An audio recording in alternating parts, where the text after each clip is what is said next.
Good morning. તો આજે જેડબલઈના lecture માટે રેડી છો? બરાબર. આજે આપણો ફર્સ્ટ લેક્ચર છે અને અમુક ફોર્મ્યુલા કેવા છે જે રિપીટ આવે છે, બરાબર છે, છતાંય આપણે એકવાર રિવાઇઝ કરશી અને જે કંઈ થોડા વધઘટ મતલબ જે વધારાના એક્સ્ટ્રા ફોર્મ્યુલા હશે એ કરતા જશું. અને હજી આ જે છે એ ક્વેશ્ચન બેંકના ફોર્મ્યુલા છે, હજી અમુક ફોર્મ્યુલા એવા છે જે ક્વેશ્ચન બેંકમાં નથી આપ્યા, તો એની પણ આપણે આગળ ચર્ચા કરશું. અત્યારે જે બેઝિકથી આપણે સ્ટાર્ટ કરીએ છીએ, જેડબલઈ, નીટ અને ગુજકેટ ત્રણેય વિદ્યાર્થીઓ માટે આ લેક્ચર બહુ મહત્ત્વના છે. પછી જે લોકો હાઈ લેવલ ઉપર જવા માગે છે એના માટે હું અલગથી એક વિડીયો આપીશ તમને. ઓકે, તો બાયો સાવર્ટનો નિયમ છે એનાથી આપણે શરૂઆત કરીએ. ડીબી બરાબર છે μ0/4π IDL cross R divide by R cube. તો હવે તો આ ફોર્મ્યુલા યાદ રહી ગયું હશે ને, જ્યાં આઈડીએલ શું હતો? પ્રવાહખંડ.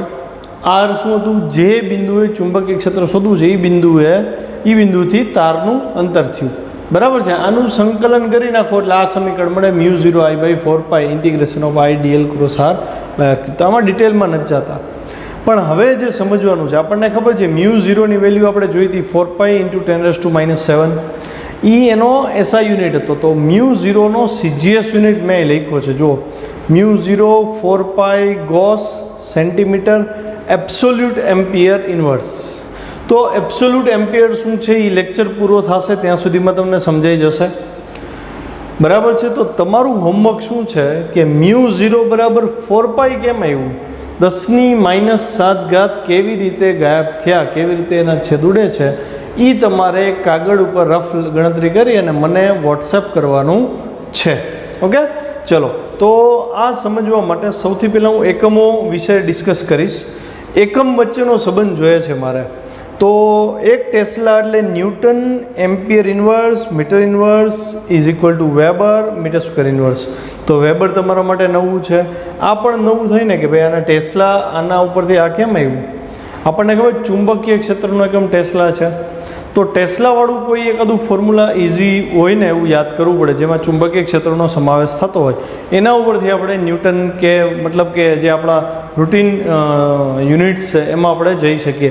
તો આપણા માટે વેગ સિલેક્ટર બેસ્ટ રહેશે. વેગ સિલેક્ટર એ જ છે ને એવો વિદ્યુત ભારિત કણ કે જેનો વેગ એવી રીતે પસંદ કર્યો કે જે લંબ એવા વિદ્યુત ક્ષેત્ર અને ચુંબકીય ક્ષેત્રમાં દાખલ થાય તો એ ડિફ્લેક્શન થયા વગર બહાર નીકળે તો એનો વેગ E/B જેટલો હોવો જોઈએ. તો આ વેગ સિલેક્ટરની વેલ્યુ હતી E/B, જ્યાં E શું છે? વિદ્યુત ક્ષેત્ર છે, B છે ચુંબકીય ક્ષેત્ર. તમારે ચુંબકીય ક્ષેત્ર ટેસ્લાનો બીજો પર્યાય એટલે કે એના જેવો યુનિટ શોધવાનો છે જે ટેસ્લાની બદલે લખી શકાય. તો હું અહીંયા ચુંબકીય ક્ષેત્રને કરતા બનાવું છું એટલે E/V થાય. તો આનો યુનિટ લખું છું, બીનો unit tesla. Electric field first ચેપ્ટરમાં તમે ભણી ગયા છો.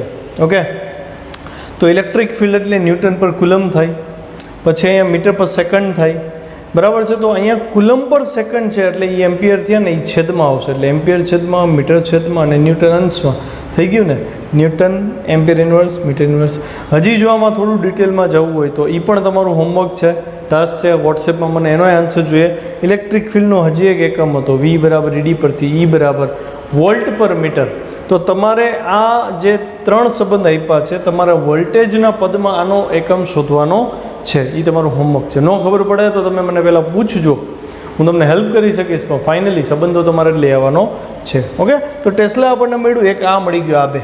હવે આને અને આને શું સંબંધ છે ને એ સમજવું પડે. એ પહેલાં આપણે વેબરને સમજવું પડે, બરાબર છે. તો તમને યાદ હશે, તમે વિદ્યુત ફ્લક્સ ભણી ગયા છો, ગોસનો નિયમ ભણ્યા હતા.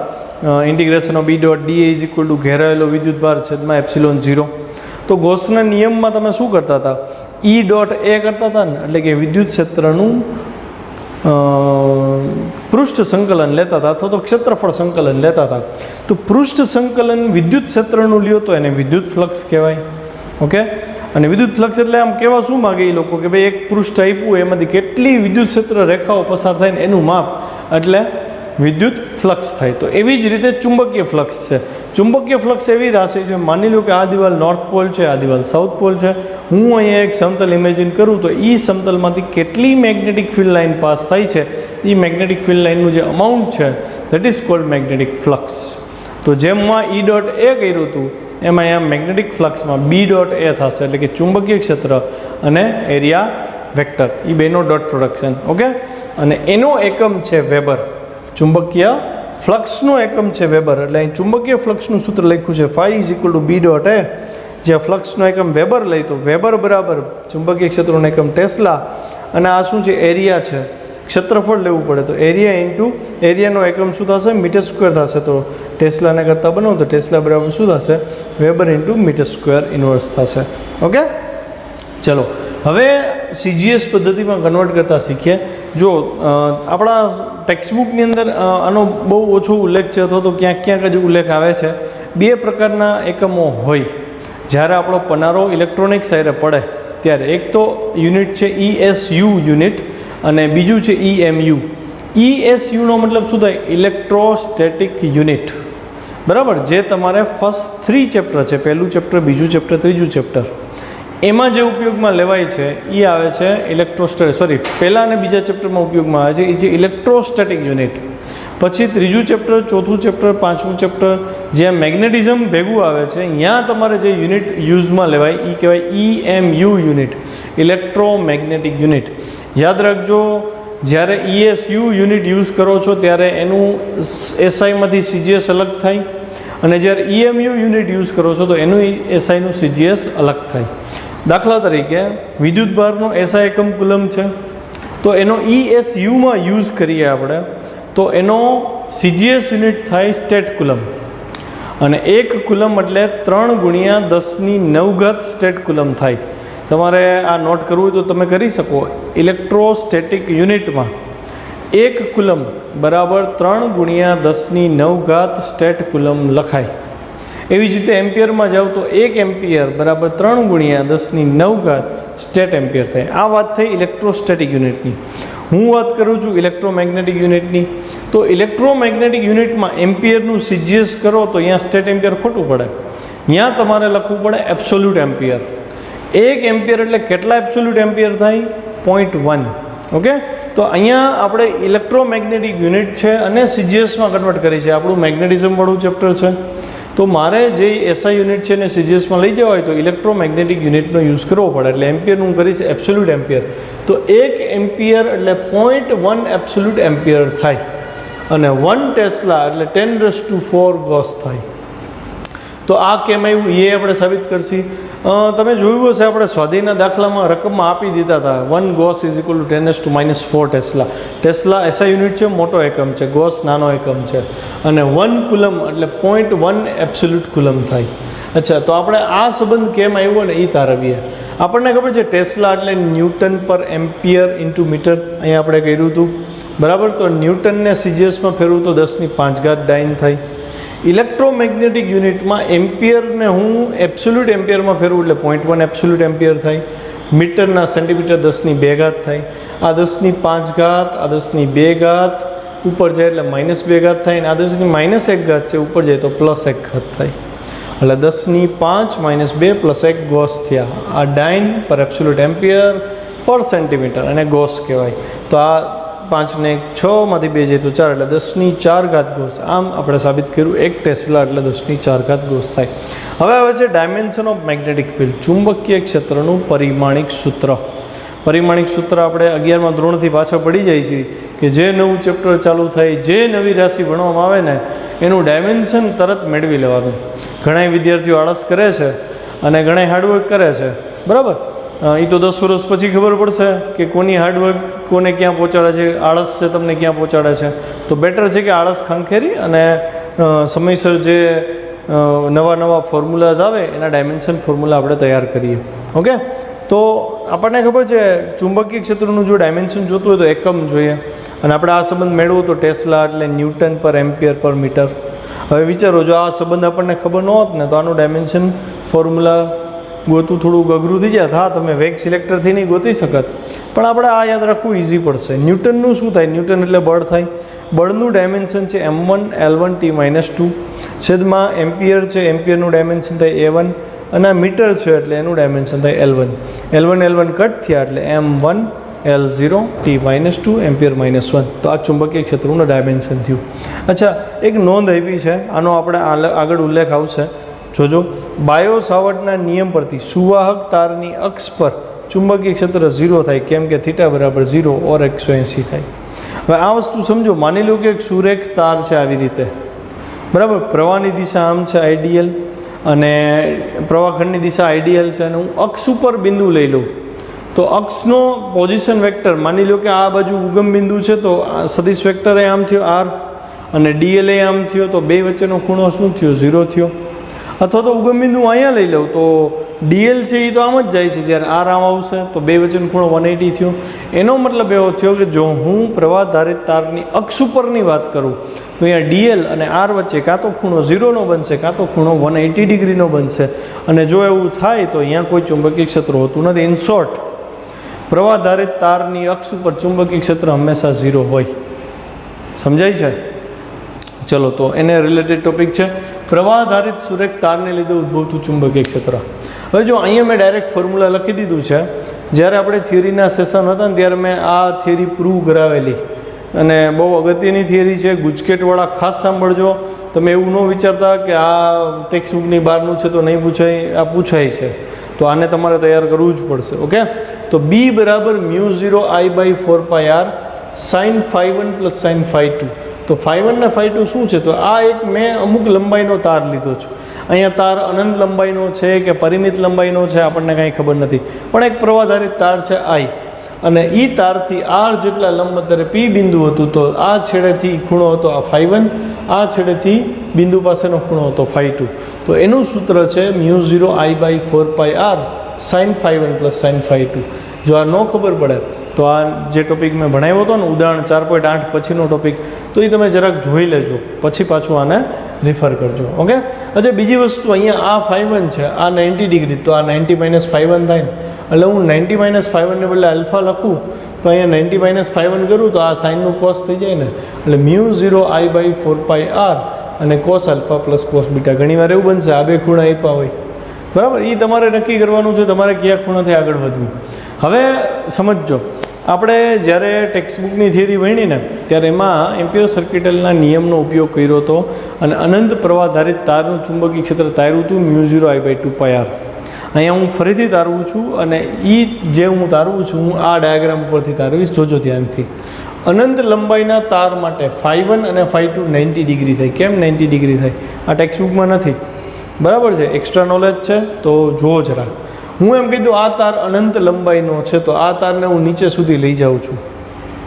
હવે અહીંથી P બિંદુએ હું આવી રીતે જોઈન્ટ કરું તો કયો જોઈએ? ખૂણો મોટો થાય કે નહીં? φ1 ખૂણો મોટો થાય ને. એનો મતલબ આ તાર જેમ લાંબો થતો જશે એમ આ φ1 છે એ કેવો થતો જશે? વધતો જશે. ઓકે, માની લો અનંત લંબાઈએ હોત તો આ ખૂણો ટેન્સ ટુ 90 ડિગ્રી થઈ જાત કે નહીં? એટલે φ1 90 થાત. એવી જ રીતે તમે વિચારો, ઉપરનો તાર જે છે એ અનંત લંબાઈએ હોત તો φ2 ધીમે ધીમે વધતો જાત. કેટલો મેક્સિમમ થઈ શકે? તો અહીંથી જેમ જેમ ઉપર જાય એમ φ2 90 ડિગ્રી નજીક જાય. એનો મતલબ કે અનંત લંબાઈના તાર માટે φ1 ને φ2 કેટલા થાય? 90 ડિગ્રી થાય. તો હું આ વેલ્યુ આમાં મૂકી દઉં એટલે sin 90 પ્લસ sin 90, sin 90 એટલે 1 થાય, 1 પ્લસ 1 2 થાય, 2 2 અહીંયા કટ થાય એટલે વધ્યું આપણા પાસે μ0I/2πr. અહીંયા આપણે ડાયરેક્ટ ફોર્મ્યુલા પ્રૂવ કર્યું. જ્યારે આપણે ટેક્સ્ટબુકમાં જે છે ને એ એમ્પિયર સર્કિટલના નિયમ ઉપરથી μ0I/2πr સાબિત કરેલું હતું. ઓકે, બીજી વસ્તુ, અર્ધ અનંત લંબાઈનો તાર હોય તો શું કરવું? અર્ધ અનંત લંબાઈનો તાર કોને કહેવાય? એનો મતલબ એવો થયો કે અહીંયાથી ઉપરની બાજુ માની લો કે તાર છે જ નહીં, તાર અહીંયાથી શરૂ થાય છે અને નીચે તરફ જ છે. જો એવું હોય તો શું થાય? તો જો તાર અહીંયા હોત તો φ2 ખૂણો શું થઈ જાત? 0 થઈ જાત. કેમ કે આ બિંદુ સીધું આ જે ક્રોસ છે અહીંયા આવી જાત ને, એટલે φ2 0 થાત અને આ અનંત થઈ જાય તો φ1 શું થાત? 90 ડિગ્રી. તો અર્ધ અનંત લંબાઈના તાર માટે φ1 90 ડિગ્રી થાય, φ2 0 ડિગ્રી થાય. અને એને લીધે હું જો આ જ સૂત્રનો ઉપયોગ કરું તો B બરાબર μ0I/4πr sin 90 plus sin 0, sin 90 એટલે 1, તો આવ્યું μ0I/4πr. આનો મતલબ શું થયો? અનંત લંબાઈનો તાર હોય ને તો એના તારની અક્ષથી r જેટલા લંબ અંતર ચુંબકીય ક્ષેત્ર μ0I/2πr થાય. અને અર્ધ અનંત લંબાઈનો તાર હોય તો જે ચુંબકીય ક્ષેત્ર છે એ μ0I/4πr થશે. ખ્યાલ આવ્યો? એ આ બિંદુએ આ બિંદુએ એ ખાસ યાદ રાખજો. અર્ધ અનંત લંબાઈના તાર માટે છેડા પરના બિંદુએ ચુંબકીય ક્ષેત્ર પૂછે તો અહીંયા આવે. ઓકે, અચ્છા, બીજી વસ્તુ, હવે તારની બહાર તારના અક્ષ પરના બિંદુ માટે એ કેવી રીતે વિચારવાનું છે તમારે? તો તમારે આમ જોવું પડે કે આ તાર છે આ પરિમિત લંબાઈનો જ તાર છે, આની અક્ષ પસાર થાય છે, અહીંયા એક બિંદુ લઉં હું તો અહીંયા ચુંબકીય ક્ષેત્ર કેટલું થાય? તો હમણાં જ મેં અહીં નોંધ કરી હતી ને કે બાયો-સાવર્ટના નિયમમાં તારની અક્ષ પર ચુંબકીય ક્ષેત્ર 0 હોય, તો એ જ વસ્તુ અહીં લાગુ પડશે. અહીંયા હું લઉં તો અહીંથી પોઝિશન વેક્ટર r થયો અને અહીંયા dl ખંડ થયો, તો r અને dl વચ્ચેનો ખૂણો 0 થઈ જાય, તો અહીંયા ચુંબકીય ક્ષેત્ર શું થશે? 0.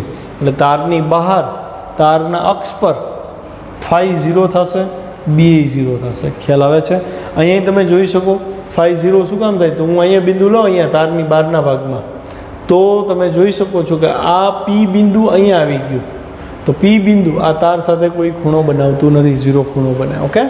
પછી ચોથું અને અગત્યનું, અતિ લાંબો પ્રવાધારિત તાર હોય, અનંત લંબાઈનો તાર કહી શકો, એ ત્રિજ્યાવાળા તારના અક્ષથી r a જેટલા અંતરે ચુંબકીય ક્ષેત્ર શોધવાનું છે. ઓકે. તો r એનો મતલબ શું થાય? તો એ તમારે આપણે ઉદાહરણ 4.8 તમે ગણી ગયા છો, તો હું અહીંયા બહુ ડિટેલમાં નથી જતો, એવો સમય નથી બગાડો. ઉદાહરણ 4.8માં આપણે સાબિત કર્યું હતું કે અતિ લાંબા પ્રવાધારિત તારમાં એ ત્રિજ્યાવાળો તાર હોય ને અંદરના ભાગમાં ચુંબકીય ક્ષેત્ર જોતું હોય તો μ0I/2πa²×r આ એ છે એ તારની ત્રિજ્યા છે. અહીંયા કોઈ પણ સિમ્બોલ હોઈ શકે. તો અંદરના ભાગમાં ચુંબકીય ક્ષેત્ર બી ચલે છે, આ રહ્યું, બરાબર છે. અને r a હોય એટલે કે તારના બહારના ભાગમાં, આવા દાખલા મેં આપ્યા હતા પ્રેક્ટિસમાં, તો r a હોય તો b બરાબર μ0I/2πr થાય. અને અહીં બી ચલે છે શું થયું? 1/r. એનો મતલબ અંદરના ભાગમાં બી ચલે છે r, બહારના ભાગમાં બી ચલે છે 1/r. અને તમે જુઓ r બરાબર a હોય એટલે કે તારની જે ત્રિજ્યા છે, એટલે કે તારની સપાટી પર ચુંબકીય ક્ષેત્રની વાત હોય, તો બી બરાબર શું થાય? μ0I/2πa, જે તારની સપાટી પર ચુંબકીય ક્ષેત્ર દર્શાવે છે. આની તમને એક PDF ફાઇલ મળી જવાની છે, એટલે આ બધો ડેટા એમાં લખેલો છે, તમારે કોપી કરવાનું છે, નોટ બનાવવાની છે, અને આનો એક ગ્રાફ દોરવાનો બાકી રહે છે. તો ગ્રાફ છે એ PDF ફાઇલમાં હું આપતા ભૂલી ગયો છું, તો તમે એમાં ઇન્ક્લુડ કરી લેજો, બરાબર. આનો ગ્રાફ શું બને જોજો ધ્યાનથી. આપણે બી વર્સિસ આરનો ગ્રાફ ડ્રો કરીએ, તો મેં વાય અક્ષ ઉપર ચુંબકીય ક્ષેત્ર અને એક્સ અક્ષ ઉપર અંતર લીધું છે, અને અહીંયા ક્યાંક તારની ત્રિજ્યા એ લીધી છે, એટલે કે આરની વેલ્યુ કેટલી છે? એ. તો તમે જોઈ શકો છો કે જો r a હોય તો બી ચલે છે, r છે, ચલનમાં હોય ને એટલે ગ્રાફ સુરેખ મળે. તો ક્યાં સુધી સુરેખ મળશે? તો હું અહીંથી આવી રીતે ડ્રો કરી લઉં તો આપણો જે ગ્રાફ મળશે એ સીધો આમ મળશે. અહીંયા જે ચુંબકીય ક્ષેત્ર મળ્યું આને આપણે બી મેક્સ કહી શકીએ. શું કહી શકીએ? આ આપણને બી મેક્સ મળ્યું, જે μ0I/2πa છે. અને પછીના ભાગમાં બી ચલે છે 1/r, એટલે ગ્રાફ વક્ર આવે, તો અહીંયા હું લખીશ બી ચલે છે 1/r, અને આ થયું બી ચલે છે r. હવે તમારે એ વિચારવાનું છે કે આ ગ્રાફ વિદ્યુત ક્ષેત્રમાં કોની સાથે મળતું આવે છે, એ તમારે વિચારી અને મને કહેવાનું છે, બરાબર છે. બીજી વસ્તુ, તમે ઇલેક્ટ્રોસ્ટેટિક્સ એટલે કે ફર્સ્ટ ચેપ્ટરમાં અનંત વિદ્યુત ભારિત તાર વડે ઉદ્ભવતું ચુંબકીય વિદ્યુત ક્ષેત્ર તાર્યું હતું. એ વિદ્યુત ક્ષેત્રનું સૂત્ર તમે તાર્યું હતું શું હતું? λ/2πε0 × 1/r. આ સમીકરણ યાદ છે બધાને? બરાબર. ફર્સ્ટ ચેપ્ટરમાં એવું હતું કે જો વિદ્યુતભાર ઘનતા લેમડા હોય અને અનંત લંબાઈનો તાર હોય, એની ઉપર વિદ્યુતભારનું વિતરણ થયેલું હોય, તો એના વડે r જેટલા લંબ અંતર ઉદ્ભવતું વિદ્યુત ક્ષેત્ર આટલું થાય. તો તમે ધ્યાનથી જોશો તો આ સમીકરણ આની સાથે બંધ બેસતું આવે છે. તમે જુઓ તો બી બરાબર μ0/2π × I/r છે. આપણે વાત થઈ હતી વિદ્યુત ક્ષેત્ર અને ચુંબકીય ક્ષેત્ર, જ્યાં ε0 છેદમાં, તો અહીં જો μ0 અંશમાં છે, અહીં 2π, અહીં 2π, અહીંયા લેમડા એટલે Q/L જે વિદ્યુત ભારને રજૂ કરે છે, એવી જ રીતે અહીંયા વિદ્યુત પ્રવાહ રજૂ થાય છે, અને અહીંયા r આવ્યું, એટલે E ચલે છે 1/r અનંત લંબાઈના વિદ્યુત ભારિત તાર માટે, અને અનંત લંબાઈના પ્રવાહધારિત તાર માટે બી ચલે છે 1/r. તો આને કહેવાય વિદ્યુત ક્ષેત્ર અને ચુંબકીય ક્ષેત્ર એકબીજાની સાથે આવી રીતે સમતુલ્યતા ધરાવે છે. ઓકે. નેક્સ્ટ, હવે જે ચર્ચા આપણે કરવાની છે, બરાબર, ક્વેશ્ચન બેંકમાં બહુ શોર્ટમાં આપી દીધું છે, અને મેં થોડા કેસીસ એમાં એડ કર્યા છે. તો જો તમારે MCQ ઉપર સારી ગ્રીપ જોતી હોય ને, તો આ દરેકે દરેક કેસને બહુ સારી રીતે સમજવો પડશે. ઓકે. તો શરૂઆત કરીએ આપણે.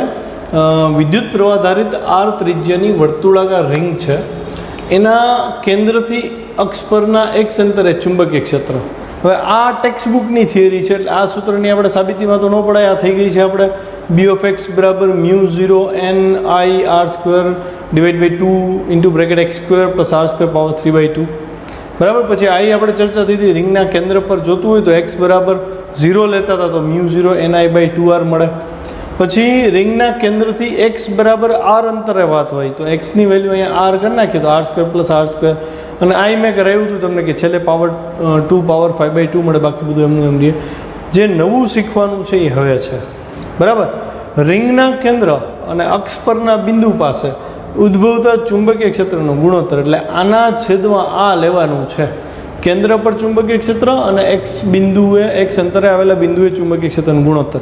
તો જો b કેન્દ્રની બદલે મેં લખ્યું μ0 ni/r, એના છેદમાં μ0 ni/r² અને છેદનો છેદ અંશમાં એટલે 2x² plus r² power 3/2. Clear છે? μ0 n i cut r² into r² r એટલે r³ આ 2 2 કટ થઈ ગયા. આમાંથી હું r² કોમન કાઢી લઉં છું. એ r² કોમન નીકળે ને એને 3/2 પાવર આપો તો r² ની પાવર 3/2 હોય તો 2 2 કટ થાય એટલે r ઘન વધે એટલે અંશમાં r ઘન છેદમાં r ઘન એ કટ થયા. વધ્યું 1 plus x² by r² power 3/2. હવે જો સ્માર્ટ સ્ટુડન્ટ અને નોર્મલ સ્ટુડન્ટ્સ કેવી રીતે આઈડેન્ટિફાય થાય?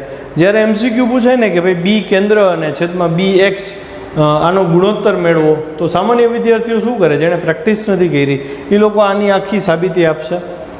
બરાબર. બી કેન્દ્ર ગોતશે પહેલાં, પછી બી એક્સ અંતરે ગોતશે અને પછી એનો ગુણોત્તર લેશે. MCQની વાત થાય છે. જ્યારે આપણે પ્રેક્ટિસ કરેલી છે તો આપણે સીધું આ ફોર્મ્યુલા યાદ આવવું જોઈએ કે 1 plus x² by r² power 3/2. તો કાંઈ લપ કર્યા વગર આપણને આન્સર મળી જાય. હવે થોડાક સ્પેશિયલ કેસ છે, જોજો થોડુંક સ્પીડમાં જશે.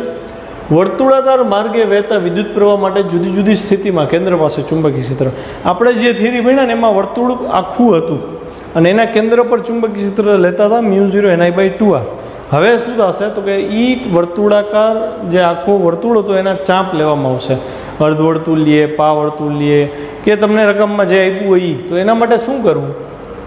તો તમારે કેન્દ્ર પાસે ખૂણાને વ્યાખ્યાયિત કરવો પડે કે ભાઈ ચલો આ એક અર્ધવર્તુળાકાર તો ન કહી શકીએ આપણે, પણ આ એક ચાંપ છે કે જે વર્તુળમાંથી મેં કટ કરી લીધું. પ્રવાહધારિત લૂપ હતી એમાંથી આટલો ભાગ વિચાર્યો જે કેન્દ્ર પાસે થીટા ખૂણે છે. તો આટલા ભાગને લીધે પી અહીંયા આ બિંદુએ ચુંબકીય ક્ષેત્ર કેટલું મળે? દિશા તો શોધી શકાય ને, આવી રીતે પકડો તારને એટલે મેગ્નેટિક ફિલ્ડ અહીંયા અંદર જાય છે. તો મૂલ્ય કેમ શોધવું? તો એના માટે કેન્દ્ર પાસે ચુંબકીય ક્ષેત્રનું સૂત્ર છે ને μ0 ni/2r. એ આપણને ઉપયોગી થાય. કેમ? કેવી રીતે? તો કે આપણે અહીંયા આંટાની સંખ્યા ગોતવી પડે. આંટાની સંખ્યા કેમ ગોતવી? અહીંયા આંટાની સંખ્યા કેમ મળે? આટલો ટુકડો છે ને નાનકડો પણ મળે. આપણને ખબર છે એક આંટો એટલે 2π રેડિયન થાય. તો આ કેટલા રેડિયન છે? Theta radian. તો ત્રિરાશિ માંડી શકીએ ને કે 2π રેડિયન એક આંટો તો થીટા રેડિયન કેટલા આંટા? તો એમ કરતાં અહીંયા ત્રિરાશિ મૂકી. જો આ શીખવાનું છે. 2π રેડિયન એક આંટો તો થીટા રેડિયન કેટલા આંટા? થીટા ગુણ્યા 1/2π એટલે θ/2π આપણને મળ્યું. તો n આંટાવાળી વર્તુળ લૂપના કેન્દ્ર પર ચુંબકીય ક્ષેત્ર સૂત્ર તો જાણીતું હતું μ0 ni/2r. એની વેલ્યુ મૂકી દીધી θ/2π. હવે અહીં કોઈ પણ ખૂણો આપે તમારે આ જ સૂત્રને મૂકવાનું રહે, જવાબ આવી જાય.